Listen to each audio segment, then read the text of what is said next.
Les robes de Kasunaru. Kasunaru avait 7 ans que la lumière a tout mangé le 6 août, 8h15, un éclair blanc. Et plus rien, plus de ruelles, plus de cartables, plus de ciel. Hiroshima n'avait plus de contour. Juste une chaleur qui colle à la peau et des ombres incrustées dans les murs.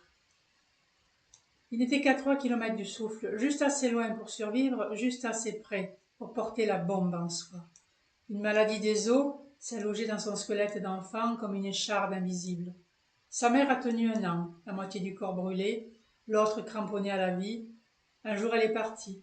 Et Kasunaru a grandi sans elle, mais avec cette idée fixe. On ne devrait pas perdre sa mère jamais, pas dans une guerre qu'on n'a pas choisie. Et pourtant il est resté debout, comme le dôme de Jembaku. Kasunaru est devenu couturier, ses robes ont fait le tour du monde. Puis le monde entier. Il disait souvent que les baleines de ses corsets lui rappelaient les arcanes du dôme, ces cages de métal qui tiennent debout quand le feu est passé. Dans ses dentelles, il glissait parfois des fils de mémoire, le rose d'un kimono ancien, le gris cendre d'un souvenir, le rouge très discret d'une brûlure.